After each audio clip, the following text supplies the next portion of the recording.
nous prions. Éternel, tu nous as donné ta parole comme une lampe à nos pieds. Éclaire-nous par cette parole. Amen. Nous avons 3 textes au programme.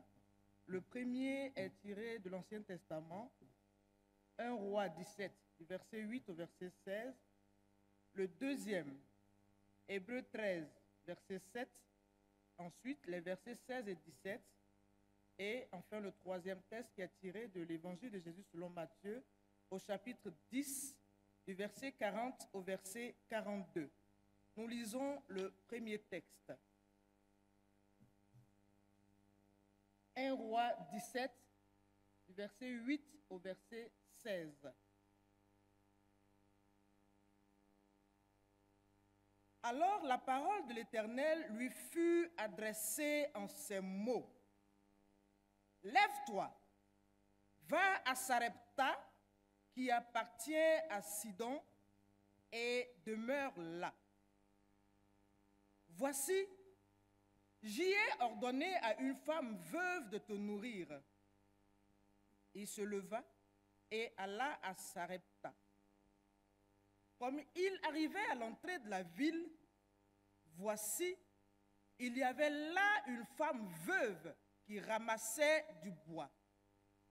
Il l'appela et dit, « Va me chercher, je te prie, un peu d'eau dans un vase afin que je boive. » Et elle alla en chercher. Il l'appela de nouveau et dit, « Apporte-moi, je te prie, un morceau de pain dans ta main. » Et elle répondit, « L'Éternel, ton Dieu, est vivant. Je n'ai rien de cuit. Je n'ai qu'une poignée de farine dans un pot et un peu d'huile dans une cruche. Et voici, je ramasse 2 morceaux de bois, puis je rentrerai et je préparerai cela pour moi et pour mon fils. Nous mangerons, après quoi nous mourrons. » Élie lui dit, « Ne crains point, rentre, fais comme tu as dit. Seulement, prépare-moi d'abord avec cela un petit gâteau et tu me l'apporteras. Tu en feras ensuite pour toi et pour ton fils. Car ainsi parle l'Éternel, le Dieu d'Israël, la farine qui est dans le pot ne manquera point, et l'huile qui est dans la cruche ne diminuera point, jusqu'au jour où l'Éternel fera tomber de la pluie sur la face du sol. » Elle alla et elle fit selon la parole d'Élie. Et pendant longtemps, elle eut de quoi manger, elle et sa famille, aussi bien qu'Élie. La farine qui était dans le pot ne manqua point, et l'huile qui était dans la cruche ne diminua point, selon la parole que l'Éternel avait prononcée par Élie. Amen.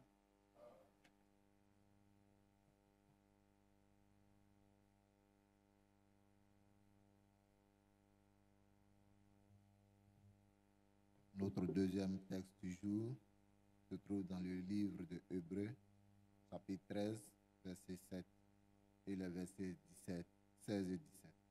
Nous lisons. « Souvenez-vous de vos conducteurs qui vous ont annoncé la parole de Dieu. Considérez quelle a été la fin de leur vie et imitez leur foi.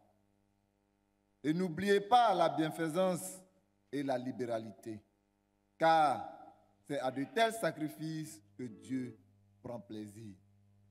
Obéissez à vos conducteurs et ayez pour eux de la déférence, car ils veillent sur vos âmes comme devant en rendre compte.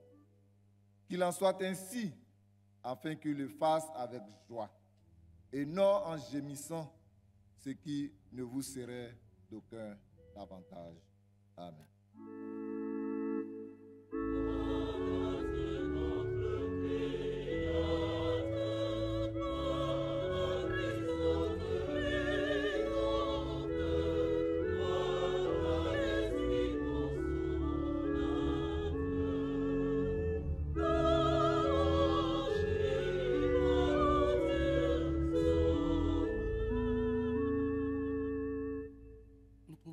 Troisième lecture dans l'évangile, dans le Nouveau Testament, l'évangile de Jésus-Christ selon Matthieu, Matthieu chapitre 10, verset 40 au verset 42. Matthieu chapitre 10, 40 à 42. Nous lisons. Celui qui vous reçoit, me reçoit, et celui qui me reçoit, reçoit celui qui m'a envoyé. Celui qui reçoit un prophète en qualité de prophète recevra une récompense de prophète.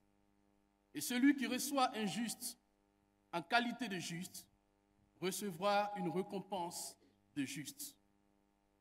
Et quiconque donnera seulement un verre d'eau froide à l'un de ses petits parce qu'il est mon disciple, je vous le dis en vérité, et il ne perdra point sa récompense.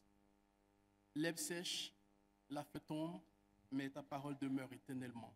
Amen.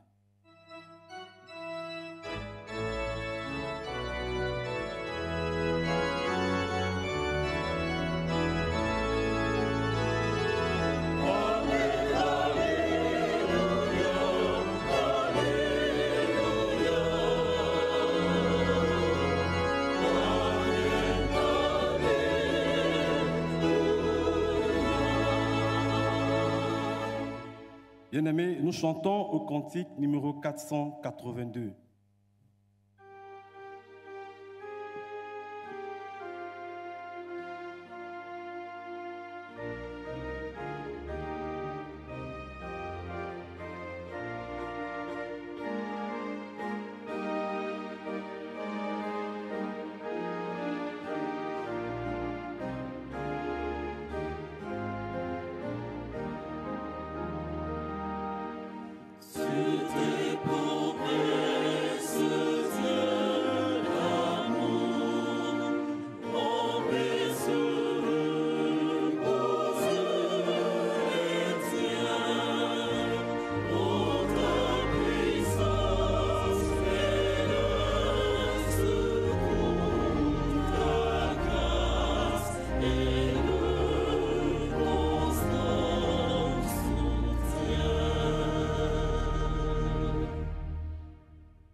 Peuple de Dieu, veuillez vous asseoir et prions pour la parole.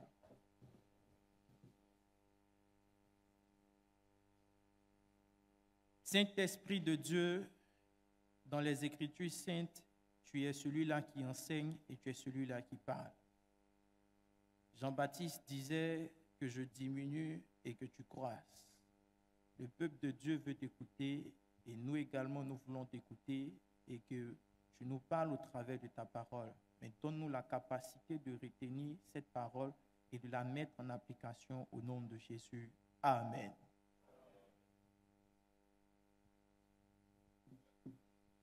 Frères et sœurs du jubilé de Cocody, recevez nos fraternelles salutations au nom du Seigneur Jésus-Christ. Aujourd'hui, 9 octobre 2022, 18e dimanche après la Pentecôte, journée des moissonneurs, la couleur liturgique est le pourpre qui signifie la flamme du Saint-Esprit, symbole de réveil et de prière. Dans cette atmosphère, notre Dieu nous permet de méditer sur le thème suivant: bienfaisance et libéralité envers vos conducteurs. Bienfaisance et libéralité envers vos conducteurs. Pour cela, nous avons lu 3 textes. Le premier texte tiré de l'Ancien Testament est celui du livre de 1 Roi, en son chapitre 17, les versets 8 à 16.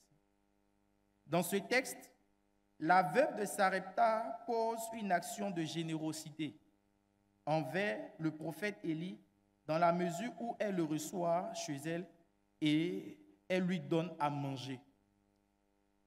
Le second texte tiré du Nouveau Testament de l'Épître aux Hébreux en son chapitre 13, les versets 7 et les versets 16 à 17. Dans ce passage, l'auteur de l'Épître aux Hébreux exhorte les Juifs chrétiens à se souvenir de leur conducteur en usant de bienfaisance et de libéralité à leur égard. Le troisième texte est celui de l'Évangile de Jésus-Christ, selon Matthieu, chapitre 10, les versets 40 à 42. Dans ce passage, le Seigneur Jésus instruit ses disciples qui doivent aller en mission sur les actes de générosité et leurs conséquences. Après avoir parcouru nos trois textes, le lien que nous dégageons est la générosité envers les responsables spirituels. Notre verset de méditation est Hébreux chapitre 13, les versets 16, qui dit « Et n'oubliez pas la bienfaisance et la libéralité, car c'est à de tels sacrifices que Dieu prend plaisir. » Peuple de Dieu, permettez-moi de définir les mots ou expressions de notre thème. Dans ce texte de définition, nous avons 3 mots à définir. Et les 3 mots seront définis selon le dictionnaire biblique. Le premier mot est bienfaisance. Le dictionnaire biblique nous dit que quand on parle de bienfaisance, on parle de bonne œuvre. Cela voudrait dire qu'il s'agit ici de l'action de faire du bien dans un intérêt social, de poser des actes de générosité qui sont bénéfiques et salutaires. Le deuxième mot, le dictionnaire biblique nous dit qu'il signifie contribution volontaire, assistance, don généreux. Le deuxième mot, c'est libéralité. Le troisième mot, selon le dictionnaire biblique, signifie responsable spirituel, signifie berger, une personne qui dirige, en l'occurrence le pasteur, le très révérend. Par conséquent, le thème reformulé est donné généreusement pour aider et soutenir nos pasteurs.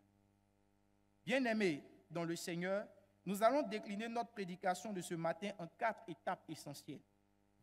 D'abord, en contexte, nous verrons des conseils sur l'attitude religieuse des Hébreux.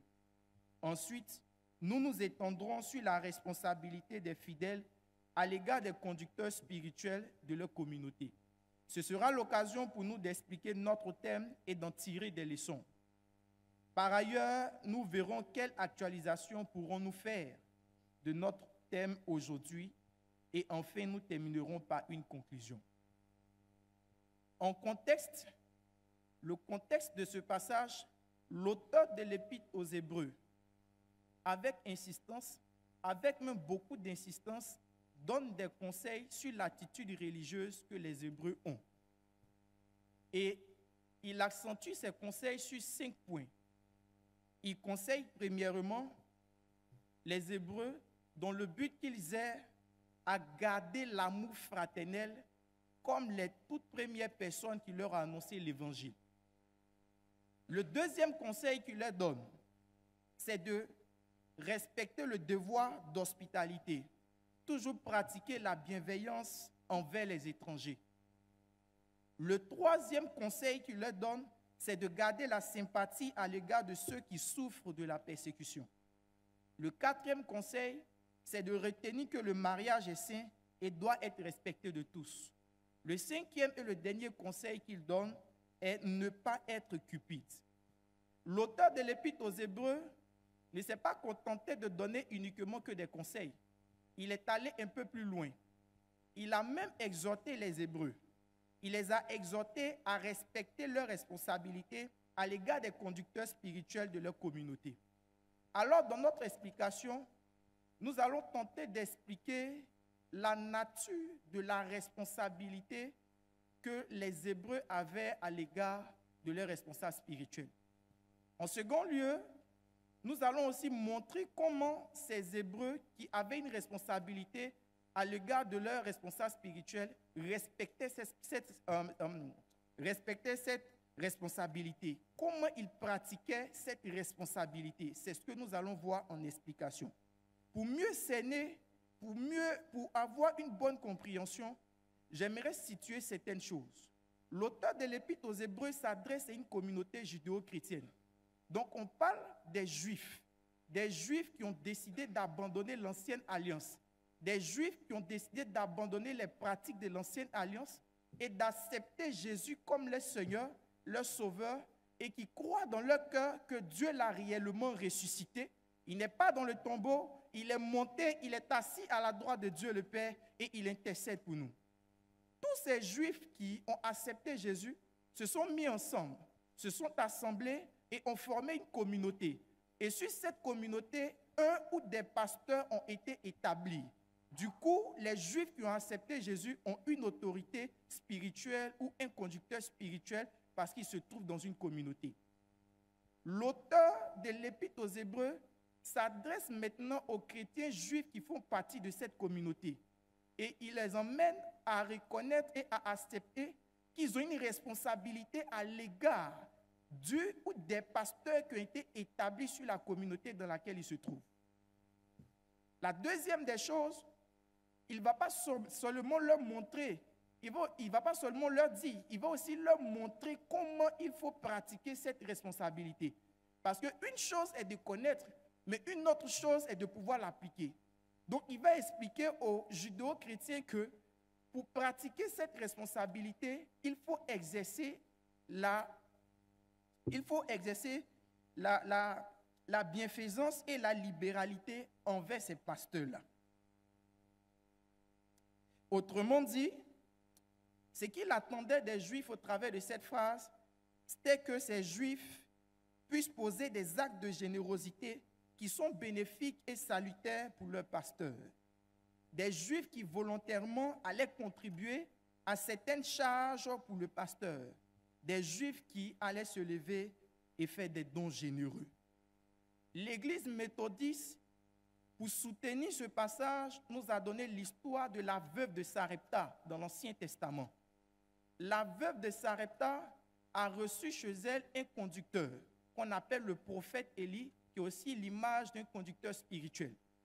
La première des choses qu'elle a faites, elle l'a hébergé. La deuxième des choses qu'elle a faites, elle lui a donné la nourriture gratuitement.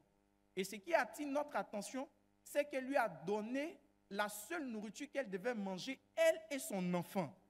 Pourquoi en retour? La Bible dit qu'elle n'a pas demandé quelque chose en retour. Mais la seule action qu'elle a posée est une action de bienveillance et puis est une action de libéralité. Donc le second texte, c'est-à-dire le texte qui se trouve dans l'Ancien Testament, vient pour étayer l'explication que l'auteur de l'Épître aux Hébreux est en train de donner aux judéo-chrétiens. Alors, la question qu'on se pose, qu'est-ce que les chrétiens juifs ont à gagner s'ils manifestent une action de bienveillance à l'égard de leur pasteur ou une action de libéralité à l'égard de leur pasteur? La veuve Sarepta n'était pas obligée de recevoir chez elle le prophète Élie. La veuve Sarepta n'était pas obligée de lui faire confiance au point de lui donner le dernier repas qui lui restait. Mais quelles sont ces raisons qui ont dû les pousser? Quelles sont ces causes ou bien quelles sont ces raisons que l'auteur de l'Épître aux Hébreux énumère et encourage les chrétiens juifs à pouvoir pratiquer la bienveillance et la libéralité à l'égard de leur pasteur? J'en ai trouvé 6. J'ai trouvé 4 qui appartiennent à l'auteur de l'Épître aux Hébreux et j'ai trouvé 2 que Jésus lui-même a mentionnées. La première, c'est que les pasteurs qui étaient établis sur la communauté judéo-chrétienne étaient des pasteurs qui avaient tout quitté. Ils ont quitté leur travail, ils ont quitté d'autres choses, ils s'absentaient régulièrement de la maison pour être beaucoup à l'église, connaître la parole de Dieu. Donc c'était de bons pasteurs, mais c'était de mauvais pères. Il y avait cette image. Donc ils ont fait cela pourquoi? Dans le but que les chrétiens juifs puissent être sauvés ou bien puissent être prêts lorsque Jésus-Christ reviendra au dernier jour pour pouvoir enlever l'église. Voici une première raison que l'auteur de l'Épître aux Hébreux fait sortir et qui doit pousser en principe les chrétiens juifs à pouvoir manifester l'action de bienveillance et de libéralité à l'égard de leur pasteur. La deuxième raison qu'il souligne, c'est que le pasteur est celui-là qui veille sur les âmes et qui rend compte à Dieu des âmes de ceux qui viennent dans la communauté. Donc, parce qu'il est celui-là qui veille sur l'âme des chrétiens juifs, ce n'est même pas sa propre âme, c'est l'âme de quelqu'un d'autre. Et l'âme de quelqu'un d'autre, là, il doit surveiller. Et puis, il doit venir rendre compte par rapport à l'âme de quelqu'un d'autre. Donc, j'imagine un peu les chrétiens juifs et leurs humeurs, avec leurs envies. Ils devaient gérer ça et ils devaient venir rendre compte à Dieu par rapport au comportement parabolique d'un chrétien juif. La troisième raison qu'il souligne, c'est que l'auteur de l'Épître aux Hébreux met l'accent sur le sentiment que le pasteur a ou bien doit avoir quand il est en train de faire un compte rendu à Dieu par rapport à l'âme d'un chrétien. Donc l'auteur de l'Épître aux Hébreux dit, comme c'est un pasteur, même si tu lui as fait quelque chose qui lui fait mal, même s'il a mal, comme c'est un pasteur, il a bon cœur, il va mettre son mal de côté et puis il va faire un bon rapport. Mais Dieu ne va pas regarder le bon rapport, mais il va regarder le sentiment qui se trouve dans le cœur du pasteur. Pour que le pasteur puisse toujours faire un bon compte rendu avec de bons sentiments, vous devez à chaque fois lui donner des actions de bienveillance et de libéralité. Ça fait sourire. Ça fait sourire le cœur. Ça va? Sinon, Dieu va regarder le sentiment. Ah bon? L'art de bénir du révérend Yao Roger, il est... Amen. Donc, amen. L'art de bénir de Yao Roger, le révérend Yao Roger, il dit que Dieu exauce d'abord le sentiment que le Père a sur le cœur avant de prêter attention à la parole qui sort de la bouche. Donc l'auteur de l'Épître aux Hébreux dit, chrétiens juifs, je vous donne un secret. Pour que chaque jour Dieu vous bénisse, agissez avec bienveillance à l'égard du pasteur et puis faites des dons de libéralité. C'était le secret qu'il leur a donné. La quatrième raison qu'il leur donne, c'est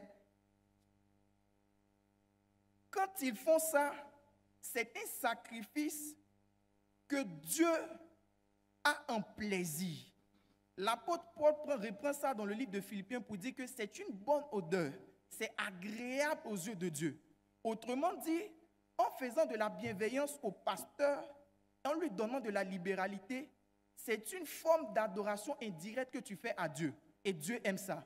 Ce qui voudrait dire que toutes les fois où les chrétiens juifs n'ont pas fait ça, ils n'ont pas adoré Dieu et Dieu n'a pas pris plaisir à ce genre d'action qu'ils n'avaient pas fait. Bon, bref. Les deux dernières raisons que Jésus donne. Dans le livre de Matthieu, Jésus précise quelque chose. Le verset 42, il dit, celui qui donne un verre d'eau à mon disciple ou bien à mes disciples, il ne perdra pas sa récompense. Ce qui voudrait dire que Jésus a une récompense pour tout le monde. Mais pour bénéficier de cette récompense, tu dois donner un verre d'eau à l'un de ses disciples. Et le disciple dont il est question ici, c'est du pasteur. Et le verre d'eau que tu donnes, c'est une action de bienveillance et de libéralité. La dernière raison que Jésus donne, c'est de bénéficier de la faveur qui est sur eux. Il dit, celui qui reçoit un prophète en qualité de prophète, reçoit une faveur de prophète. Et celui qui reçoit un juste en qualité de juste, reçoit une faveur de juste. Voici les 6 raisons qui ont été énumérées, qui doivent en principe pousser un chrétien juif à pouvoir agir en bienveillance et en libéralité à l'égard de son pasteur. De ce qui précède, combien de leçons pouvons-nous tirer? Moi, en tout cas, j'ai tiré 3 leçons. La première leçon, c'est pratiquer la bienveillance et la libéralité à l'égard du pasteur. En effet, la veuve de Sarepta l'a fait avec le prophète Élie, dans la mesure où elle a reçu chez elle et l'a nourri gratuitement. Ça, par exemple, c'est une action de bienveillance et de libéralité.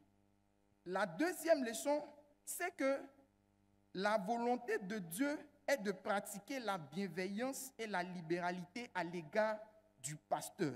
Donc, toutes les personnes qui n'ont pas l'habitude de pratiquer la bienveillance et la libéralité, vous ne faites pas la volonté de Dieu.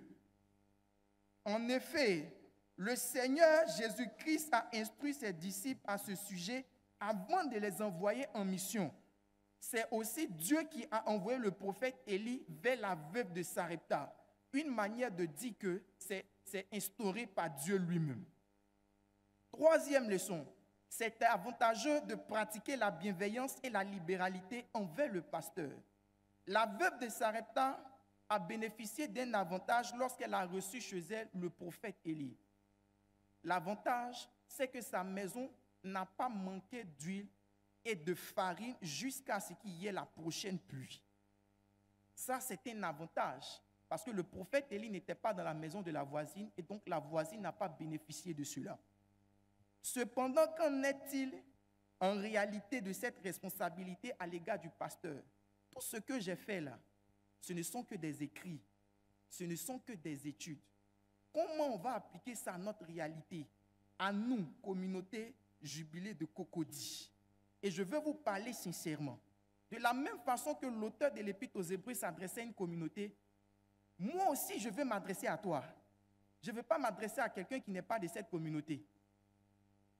Le principe, c'est que la bienveillance et la libéralité à l'égard des pasteurs relâchent des bénédictions sur notre vie. Et l'Église méthodiste connaît ce secret. Et l'Église méthodiste veut que ceux qui la fréquentent puissent bénéficier de cela. Alors l'Église méthodiste a instauré ce qu'on appelle la fiméco. Parce que la libéralité, c'est contribuer volontairement. Donc chez nous, il y a un comité qui est chargé de veiller à ce que toi, tu puisses contribuer volontairement. Donc tu donnes ton argent. L'argent que tu donnes là, de la même façon que les judéo-chrétiens devaient utiliser leur argent pour prendre soin du pasteur, quand ton argent va à la fiméco, ça va pour aller prendre soin du pasteur. Le pasteur, il a des enfants, il a une femme, il a une maison à payer. Tu es sûr que s'il se soucie de comment il va faire pour mettre son enfant à l'école, tu penses qu'il aura le temps de prier pour toi? Il ne va même pas rendre compte par rapport à ton âme. Donc, en principe, tu dois être en mesure de pouvoir contribuer, de donner ta fiméco pour que cela puisse servir. Le pasteur lui-même, il est pasteur, il paye fiméco. Ça s'applique à tout le monde. Pour que d'autres pasteurs aussi puissent bénéficier de cela. Donc, toutes les fois où tu n'as pas payé ta fiméco, tu as empêché l'enfant d'un pasteur de partir à l'église. Tu as empêché un pasteur d'être concentré afin d'entendre la voix de Dieu pour venir t'annoncer les oracles du Seigneur. Donc vous allez vous plaindre qu'il n'y a pas Saint-Esprit à l'église méthodiste. Alors que vous ne donnez pas les fiméco pour qu'on prenne soin d'eux, pour qu'ils se consacrent bien pour venir prier pour nous. Alléluia.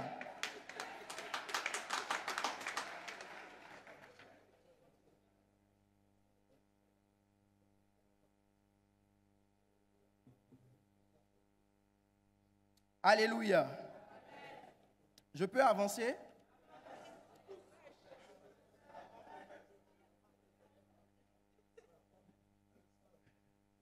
Alléluia. Et donc nous, à l'église méthodiste, comme la communauté judéo-chrétienne, nous avons la fiméco. Et nous devons respecter la fiméco. Il est dit dans le chapitre 13 d'Hébreux, soyez obéissants envers vos conducteurs et ayez de la déférence. Je ne suis pas allé loin à l'école, mais je sais que déférence, sa plus basse définition, c'est se soumettre. Il faut se soumettre. L'obéissance commence quand tu respectes la règle de contribution de fiméco. Et donc, si tu n'as pas contribué à la fiméco, tu es désobéissant. J'espère que tu as bien prié pendant qu'on faisait l'acte de repentance.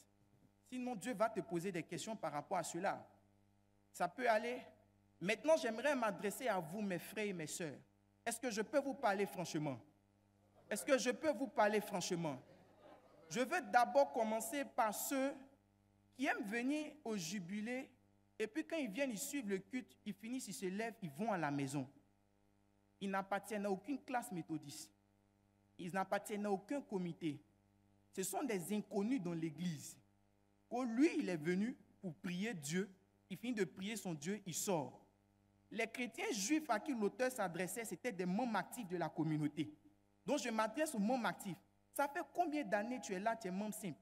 tu ne payes pas Fimeco, tu n'es pas dans la classe méthodiste, tu n'as pas de canet, tu n'es pas baptisé, tu n'es pas confirmé. On n'a qu'à courir derrière toi pour venir te dire de faire ça. Est-ce que tu es un enfant? Regarde ton âge. Souvent, quand tu agis, prends ton extrait de naissance, mets à côté de toi pour réfléchir.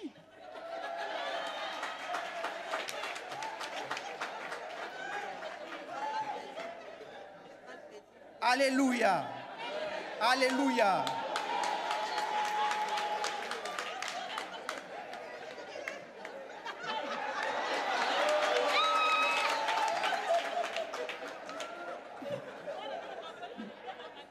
C'est vrai, ça fait rire, mais c'est la réalité. C'est la réalité. Vous allez voir que vous êtes assis là, vous ne connaissez pas votre voisin.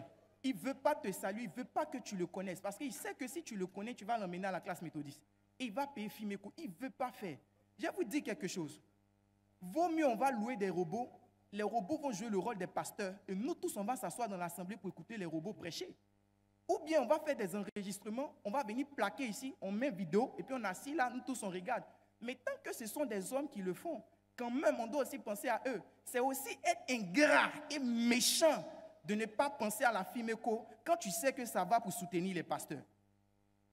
Je vais toucher encore un deuxième point. J'aimerais que tu penses à la situation de la veuve de Sarepta. Sarepta signifie lieu de raffinement. Donc la veuve habitait dans un endroit qui en principe devait être glorieux, où elle devait être avantageuse. Mais dans cet endroit, pendant que d'autres peut-être prospéraient, elle était maudite. Veuve, elle a perdu son mari, il y a son enfant qui est là. Et quand on décrit la circonstance dans laquelle le prophète Élie vient la rencontrer, c'est misérable. Elle vient ramasser bois pour aller faire feu, un peu de gâteau, elle va manger. Tellement sa situation est difficile, elle sait que si elle finit de manger, elle meurt. Ce genre de situation qui te permet de connaître ta date de mort. Simplement pourquoi? Elle n'arrive pas à comprendre les difficultés par lesquelles elle passe. Et ce n'est pas si vous comprenez. Je veux que tu prêtes attention à cela. Premièrement, elle avait perdu son mari, donc elle n'avait pas le bonheur conjugal. Donc la joie du mari, tu as fatigué ton mari, tu as mis tes pieds sur lui, tu as le réveil au milieu de la nuit, chérie, ma perruque a disparu. Elle n'avait pas ça. Deuxième des choses, elle n'avait pas d'argent, elle ne pouvait pas manger ce qu'elle voulait. Encore même pour dire, elle va penser au fait qu'elle va scolariser son enfant. Parce qu'elle a dit au prophète Élie, moi et mon enfant, nous allons manger car nous mourrons. Donc l'enfant était là, l'enfant ne pouvait pas partir à l'école. C'est-à-dire, elle, dans son dictionnaire, il n'existait pas scolarisation d'enfant parce que son argent même n'arrivait pas pour pouvoir faire cela. Tu vois sa situation? C'est comme ça que d'autres parmi vous ont la même situation. Ne vous fiez pas aux beaux vêtements que vous portez, les rouges à lèvres, les chaussures. Des gens souffrent derrière tout ça. Donc, tu vas voir sa calvitie a commencé à force de réfléchir à ce problème qui n'a pas de solution. Tu vas voir qu'elle commence à porter des perruques, pas parce qu'elle a envie d'être belle, parce que ses cheveux ont commencé à diminuer. À force de réfléchir au problème, il n'y a pas de solution. Il vient à l'église, ses yeux sont rouges. Tu as l'impression que non, c'est un soulard, il allait au maquis la nuit. Non, il n'a pas dormi à force de réfléchir à des problèmes. Il y a des problèmes. Parmi vous, il y a des gens qui transportent des problèmes sans solution. Demandez à tous ceux qui ne payent pas de Fimeco. Ils ont 2-3 problèmes qui les suivent depuis 2000. Il n'y a pas de solution. La veuve Sarepta a fait 40 jours de jeûne. Ça n'a pas marché. Parce que forcé, ce n'est pas tous les jours qu'elle gagnait de la nourriture. Donc il y avait des jours où elle faisait jeûne forcé. La seule chose qu'on ne coupait pas chez elle, c'était l'eau. Donc c'est ce que le prophète a demandé, elle n'a pas refusé, elle allait chercher pour lui donner. Quand le gars a dit, ah, il faut m'envoyer la nourriture, elle dit non, tu sais, voilà, il te dit, tu as demandé l'eau, il dit, elle te donne, mais nourriture là, pardon, il faut te méfier, ça ne suffit pas. Donc parmi vous, il y a des gens qui passent par des moments difficiles, ils vont faire semblant de rire, mais au fond, tu sais que ça ne va pas. Tu sais que tout de suite, quand tu as sorti, tu vas marcher toi ce pas-là à la maison en train de penser à tes problèmes. Tes problèmes t'attendent dehors. Mais tu sais pourquoi jusqu'à présent tu n'as pas encore trouvé de solution? C'est parce que tu ne payes pas ta Fimeco. La Bible dit que cette veuve-là, ce qu'elle a fait, elle a donné de sa nourriture au prophète Élie. Elle n'a pas fait autre chose. Elle l'a donné. Et quand tu lis bien, le gâteau, c'était le seul gâteau que les deux devaient manger. En principe, c'était important. C'était comme si c'était nécessaire. Ça avait de la valeur. Mais quand le prophète Élie est arrivé, c'est ce qu'il a demandé. On a l'impression que le prophète Élie voulait la dépouiller. Il n'a même pas eu pitié d'elle. Mais le prophète Élie a insisté. Il dit, donne-moi, j'ai compris. Ne crains rien. Mais si tu ne prépares, donne-moi, je vais manger d'abord. Ainsi parle l'Éternel. Si vous comprenez un peu. Ainsi parle l'Éternel. La veuve de Sarepta avait un problème. Et ce problème-là, sa solution se trouvait sur la vie d'un prophète. Et pour profiter de cette solution sur la vie d'un prophète, il fallait qu'elle donne quelque chose qui lui coûte cher. Et ce quelque chose qui lui coûte cher, c'était le seul gâteau qu'elle devait manger avec son enfant. Vous qui donnez Fimeco, depuis 2000, c'est 5 000, tu donnes. Depuis 2000, c'est 4 000, tu donnes. C'est 10 000, tu donnes. Il t'appelle, ça ne te coûte pas cher. Tu as un salaire de 250 000, c'est 5 000, tu donnes à Dieu. Vous allez régler ça au jugement dernier. Alléluia. Alléluia. Elle a donné ce qui lui coûtait cher. Et le prophète lui a dit, ne crains rien. Écoutez-moi bien. Les problèmes que vous transportez, qui jusqu'à présent n'ont pas eu de solution, ce sont des problèmes qui peuvent trouver une solution si vous commencez à payer votre Fimeco. Écoutez, Élie va dire, ainsi parle l'Éternel. Quand la veuve de Sarepta a accepté de donner ce qui lui coûtait cher, tant que tu ne vas pas accepter de donner ce qui te coûte cher, il n'y a pas de ainsi parle l'Éternel dans ta vie. Tu comprends? On va beau prêcher, ça te touche, ça tombe comme ça. Ça j'aime pas dans ta vie. Parce que tu n'es pas prêt à donner quelque chose qui te coûte cher. Le prophète Élie a demandé quelque chose qui coûtait cher à la veuve de Sarepta parce que Dieu a donné quelque chose qui lui coûtait cher pour que nous soyons sauvés. Il a donné Jésus-Christ, son fils unique. C'est le roi des rois. Il était assis là-bas, il a tout abandonné pour venir mourir comme un chien à la croix de Golgotha pour que toi tu sois sauvé. Et tu gardes ton argent. Et tu vas venir t'asseoir pour prier ici pour dire que Dieu ne pense pas à toi alors qu'on t'attend pour que tu donnes ta Fimeco afin que Dieu change ta situation. Il ne faut pas remplacer ce principe par la prière et le jeûne. Les principes sont établis. Il faut respecter le principe et Dieu va te bénir.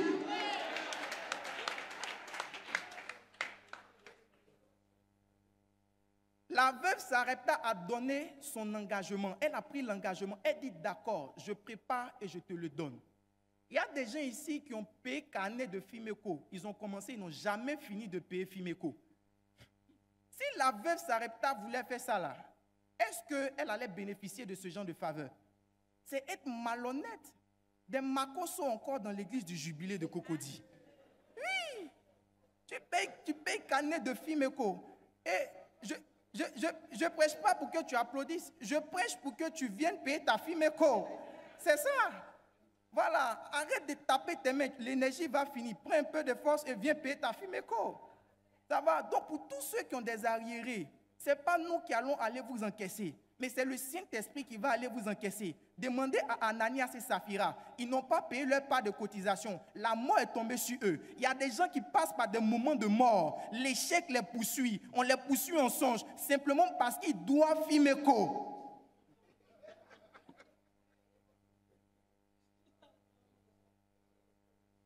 J'attire ton attention sur autre chose. Dans le même passage.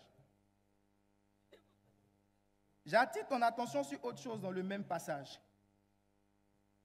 Dans le livre de Matthieu, il parle de la réception de deux offices ministériels. Il parle du prophète et il parle du juste. Moi, je me suis demandé, mais Dieu, est-ce que c'est de la discrimination que tu fais? Parce qu'il y a 5 ministères. Pourquoi c'est 2 seulement qui ont ce genre de faveur? Ou bien il y a quelque chose que tu ne nous dis pas? J'ai compris quand j'ai fait une étude sur les prophètes, toutes les fois que les prophètes étaient dans un endroit, Dieu a parlé.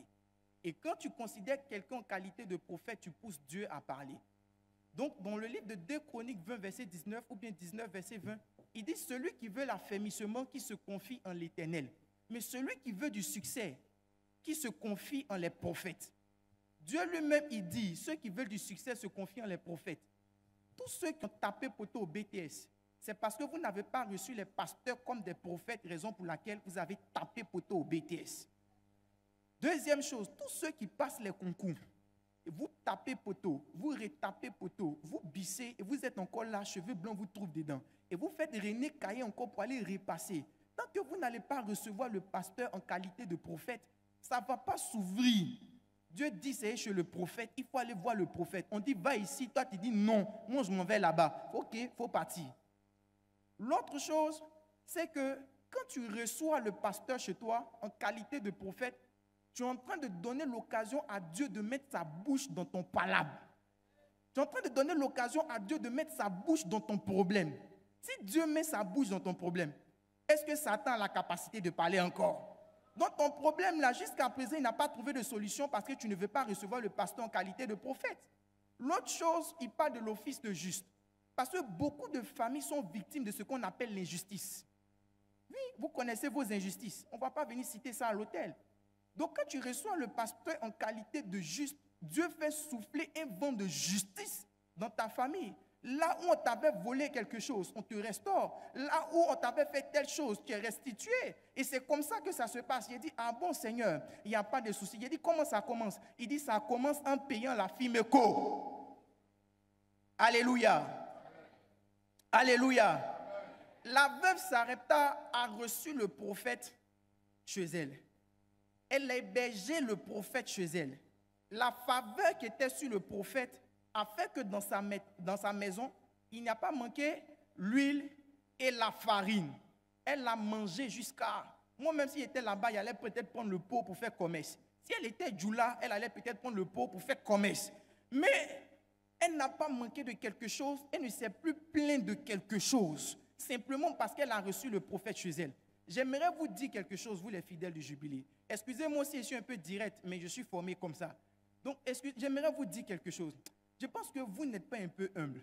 Oui, je pense que vous n'êtes pas un peu humble. Quand le pasteur dit qu'il va vous rendre visite, certains parmi vous pensent que c'est parce qu'il a besoin d'argent. Ou bien c'est parce que vous avez beaucoup d'argent qu'il est en train de vous rendre visite, vous allez lui faire offrande. Il n'est pas serré de vous, hein? Oui, il n'est pas serré de vous. C'est vous qui êtes serré de la faveur qui est sur sa vie. Donc quand il dit qu'il va aller vous rendre visite, c'est parce que Dieu lui a dit, va rendre visite à mes brebis pour qu'elle puisse profiter de la grâce qui est sur ta vie. Donc quand il t'appelle, il dit, j'ai venu, tu dis non, tu es occupé. Tu penses que tu es en train de faire du mal à quelqu'un. Si Dieu a utilisé les corbeaux pour pouvoir nourrir le prophète Élie, ce n'est pas le pasteur qui ne peut pas soutenir. Il dit, voici le serviteur que j'appelle et je soutiendrai. Le Seigneur soutient son pasteur. Il soutient le très révérend. Mais pour que toi, tu sois béni encore, tu as des pensées archaïques. Est-ce que tu seras béni? C'est de ça qu'on est en train de parler. Donc le pasteur ne peut pas rendre visite à certaines personnes parce que certaines personnes lui ferment les portes. Tu verras, c'est comme ça que Dieu te fermera les portes tant que tu ne vas pas payer la FIMECO. Alléluia. Je donne 2 derniers points et on va prier le Seigneur. C'est vrai que c'est une prédication, mais beaucoup de vous peut-être ont dû payer la FIMECO, mais n'ont pas vu les avantages qui étaient derrière. Je donne 2 points et on prie. Dans le livre de Matthieu, il dit, celui qui donne un verre à l'un de mes disciples ne perdra pas sa récompense. Dans votre entreprise, il y a des gens qui n'ont jamais eu de promotion, simplement parce qu'ils n'ont jamais donné un verre d'eau au pasteur. Tu ne seras jamais promu. Au fait, il faudrait qu'on te dise la vérité. Je ne suis pas venu pour te caresser. L'entreprise dans laquelle tu te trouves, là, ils ne vont pas te donner promotion. Quelqu'un va venir après toi, lui aussi il donne. Il donne verre d'eau, ça s'ouvre en même temps, il s'en va. Donc cherche à payer ta FIMECO. L'autre chose, quand tu lis bien la phrase, on a l'impression que ça concerne aussi ceux qui ont déjà eu des récompenses et qui ont arrêté de payer leur FIMECO. Ça les concerne aussi. Donc le Seigneur fait comprendre que vous allez perdre. Le mystère de la perdition, comme vous aimez bien voir chez les autres prophètes. Le mystère de la perdition, vous allez perdre. Tu seras déchu. Tu seras encore quoi? Dégradé. Tu vas rétrograder. Aidez-moi avec les synonymes. Je ne vais pas arriver à licencier, mais au moins ils vont te faire descendre pour que tu puisses comprendre certaines choses. Pour ne pas que tu arrives à perdre certaines choses, il est très important que tu commences à payer ta FIMECO parce que ce n'est pas un homme que tu le fais, mais c'est à Dieu que tu le fais. J'ai mis l'accent sur la FIMECO. Il y a d'autres dons que vous pouvez faire en plus de la FIMECO. Plein d'entre vous connaissent chez le pasteur. Vous connaissez le bureau du pasteur. Pour plusieurs fois, Dieu t'a mis à cœur d'aller faire des dons au pasteur. Tu as doublé Dieu. Dieu t'a donné les moyens, tu l'as doublé. Toi, tu penses que c'est toi qui as construit le terrain sur lequel tu le doubles. Mais il t'attend au carrefour, à moins que tu vas t'envoler. Donc, plusieurs personnes comme ça, volontairement, peuvent se lever pour aller voir le pasteur pour dire, ah mon Dieu décide financièrement de contribuer à telle partie de ta vie. S'il n'a pas de souci, il peut se soucier, il peut prendre soin de nous spirituellement. Tu perdras certaines choses. Alors, ceux qui ne viennent pas avec leur Bible à l'église, vous n'êtes pas concernés. Dans 1 Roi chapitre 17, le verset 15, il dit, elle alla et elle fit selon la parole d'Élie. et pendant longtemps, elle eut de quoi manger, elle et sa famille, aussi bien qu'Élie. La farine qui était dans le pot ne manqua point, et l'huile qui était dans la cruche ne diminua point, selon la parole que l'Éternel avait prononcée par Élie. À cause de la parole que Élie avait prononcée, l'huile et la farine n'ont pas manqué dans la maison de cette dame. Je mets quelqu'un à défi qui croit que Dieu n'est pas Dieu et que Jésus est encore dans le tombeau. Il peut s'élever pour venir faire une offrande. Et il fait un vœu là-dessus. Il fait une prière là-dessus. Il peut s'élever pour venir faire.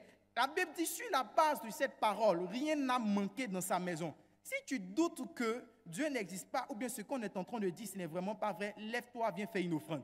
Si tu ne doutes pas, ou bien tu veux profiter aussi de cette grâce, lève-toi et viens faire une offrande. Maintenant, si tu veux aussi profiter de ça autrement, que tu es trop fâché, va souscrire à Fimeco et souscrire le double de ce que tu avais l'habitude de souscrire.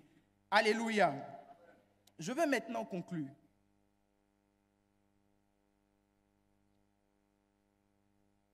Au thème de notre prédication, n'oublions pas la bienfaisance et la libéralité envers nos pasteurs, car c'est à cela que Dieu prend plaisir. Amen.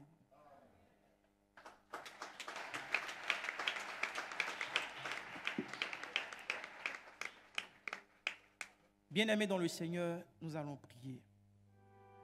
Il ne faut pas regarder ton voisin, il ne faut pas regarder ta voisine.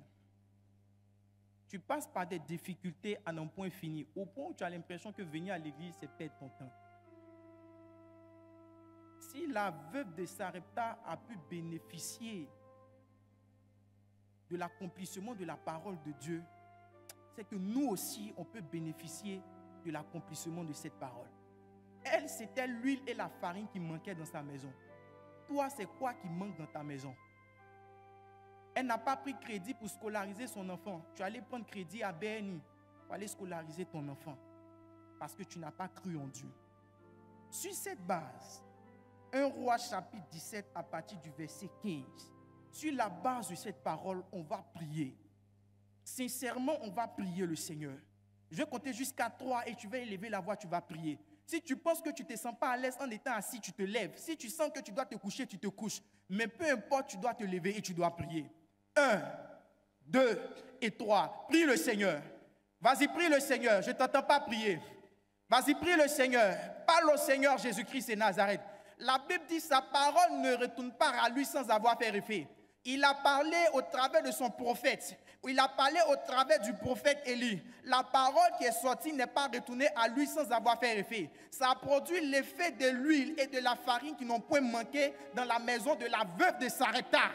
Oui, sur cette base aussi nous pouvons prier. Nous avons la parole qui est Jésus-Christ. La Bible dit que la parole a été faite chair et elle est venue parmi nous. Elle a habité parmi nous. Cette parole est morte pour que nous soyons sauvés. Elle a posé une action pour que nous soyons sauvés. Cette même parole qui a été prononcée autrefois, c'est cette même parole que nous sommes en train de prêcher. C'est celle-là que tu as écoutée. Il dit ma parole est esprit et vie. Dans cette parole que tu as écoutée ce matin, il y a l'esprit et il y a la vie. Il y a la vie dedans qui est capable d'impacter tout domaine de mort dans ta vie. Alors s'il y a une difficulté dans ta vie, c'est le moment de te lever et de commencer à prier. C'est le moment de te lever et de commencer à prier. Elle a été délivrée de la misère. Elle a été délivrée de la pauvreté. Tu es fatigué de la misère. Les gens t'humilient. Les gens se moquent de toi. Les gens ne te calculent plus. Quand on fait réunion dans la famille, on ne t'appelle plus parce que tu n'as pas l'argent. Tu as l'impression que Dieu t'a abandonné. Dieu ne t'a pas abandonné. Et si aujourd'hui tu entends cette parole, c'est parce que le Seigneur veut faire quelque chose dans ta vie comme il a fait aussi dans la vie de la veuve de Sarepta. Prie le Seigneur Jésus. Vas-y, parle au Seigneur Jésus. Vas-y, parle au Seigneur Jésus. Prie-le, prie-le, prie-le. Elle avait aussi un enfant. C'est tellement qu'elle se souciait de son enfant. Si elle ne se souciait pas de son enfant, elle n'allait pas dire au prophète que moi et mon enfant, nous mangerons. Tu as des enfants. Tu te soucies de tes enfants. Tu te soucies même souvent de tes parents. Alors c'est l'occasion pour toi de les porter en prière. Vas-y, parle au Seigneur Jésus.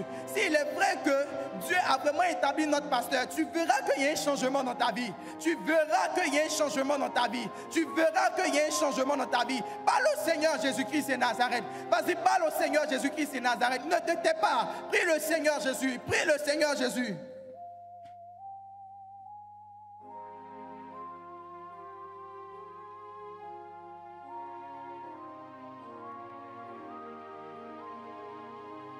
Prie Prie le Seigneur Jésus, prie le Seigneur Jésus pendant que tu es en train de prier. Si le Seigneur te met à cœur de t'élever, de venir faire une offrande, n'aie pas peur, lève-toi et viens faire l'offrande. Vas-y, parle à Jésus. Si le Seigneur te met à cœur de t'élever, de venir faire l'offrande, n'aie pas peur.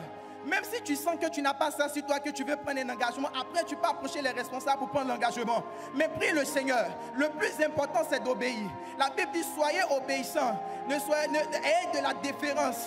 La veuve, elle a eu de l'obéissance à l'égard du prophète Élie. Elle aurait pu refuser. Mais parce qu'elle a été obéissance, Dieu a récompensé le fruit de ses actions. Il dit, l'obéissance vaut mieux que les sacrifices. Pendant que tu seras en train de prier, certainement que le Seigneur va te parler. Parce que nous n'adorons pas un Dieu qui est muet. Nous n'adorons pas un Dieu qui est bobo. Nous n'adorons pas un Dieu qui est sourd. On adore un Dieu qui entend et qui parle. Et il va répondre à ta situation. Mais parle au Seigneur Jésus. Ce n'est pas quelqu'un qui viendra présenter ta situation à ta place. C'est toi-même qui présenteras ta situation à ta place. Vas-y, parle au Seigneur Jésus. Si tu n'es pas muet, c'est parce que Dieu te donne l'occasion de présenter ta situation. Vas-y, parle au Seigneur Jésus.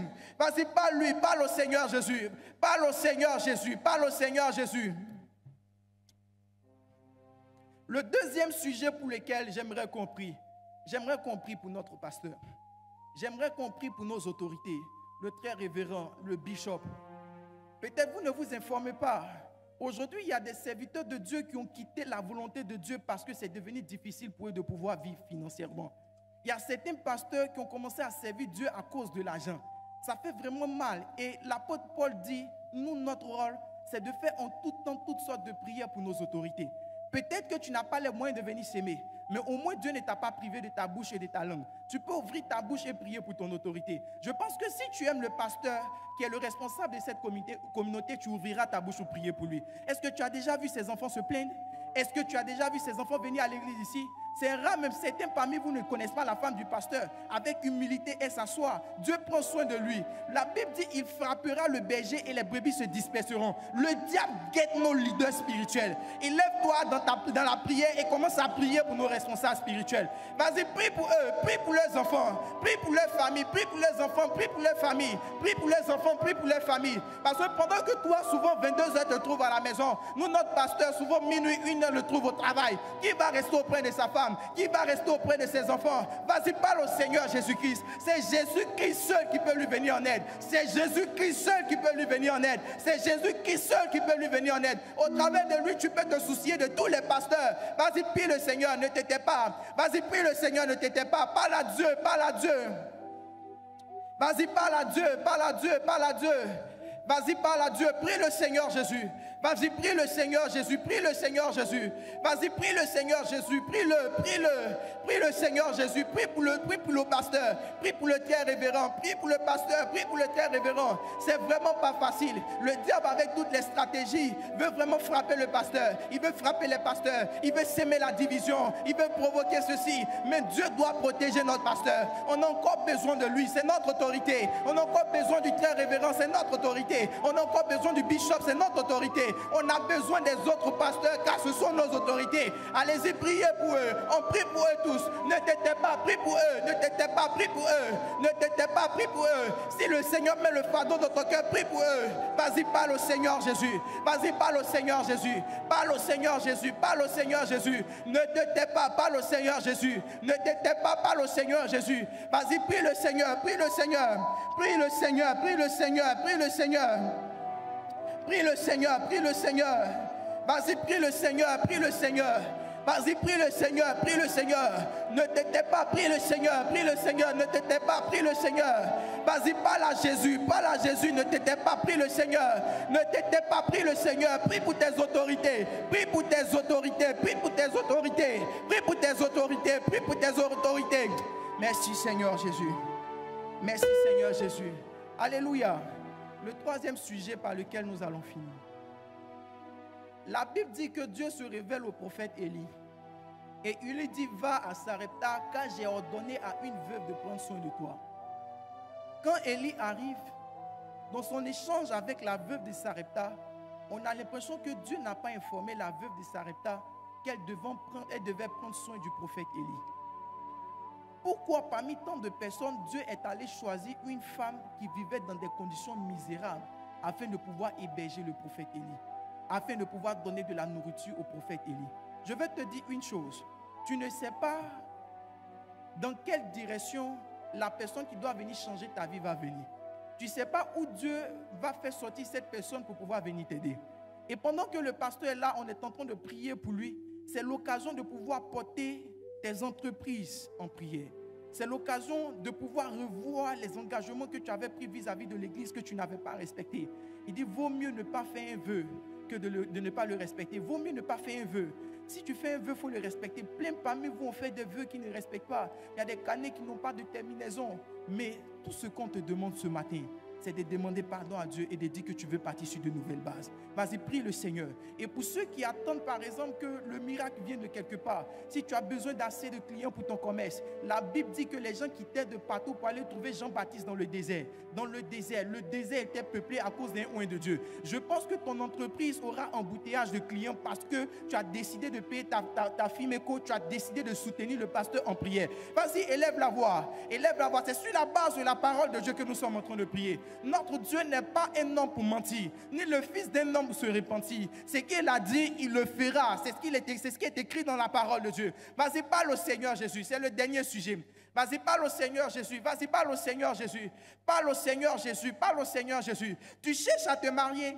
Tu cherches la bonne personne. Ça ne va pas. Tu cherches par exemple la guérison. Ça ne va pas. Tu cherches par exemple des enfants. Ça ne va pas. Tu cherches quelque chose. Tu n'as pas encore trouvé. Il dit cherchez et vous trouverez. C'est dans la prière. Quelque chose que tu ne peux pas trouver ailleurs. Tu trouveras ça dans la prière. Je te parle de quelque chose. Vas-y, prie le Seigneur Jésus sur la base de la parole. Prie le Seigneur Jésus sur la base de la parole. Et il t'exaucera. Prie le Seigneur Jésus sur la base de ta parole et il t'exaucera.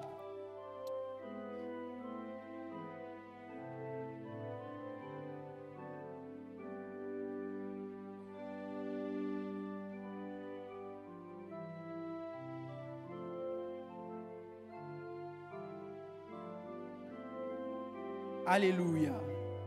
Alléluia. Alléluia. Particulièrement, on va porter les veuves et les veufs, c'est ça? Les veuves et les veufs, et puis les orphelins entre les mains de Dieu. On est en train de parler d'une veuve.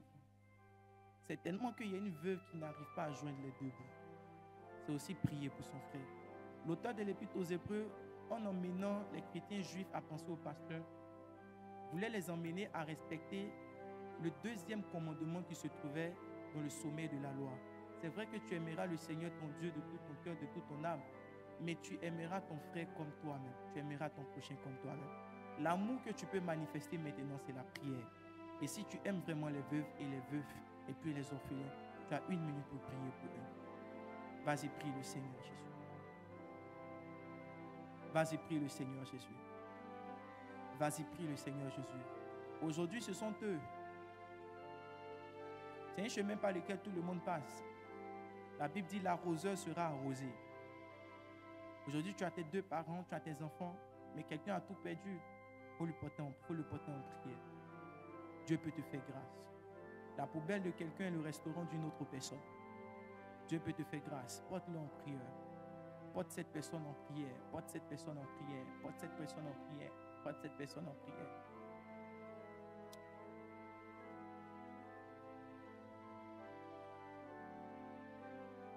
À présent, nous allons résumer toutes nos prières par celles que le Seigneur Jésus-Christ nous a apprises.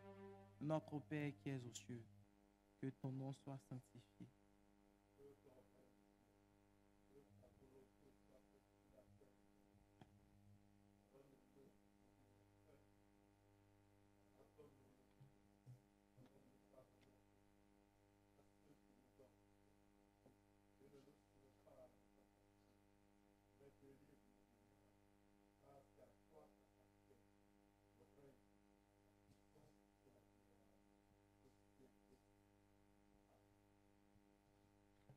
Amen, amen. Que Dieu vous bénisse.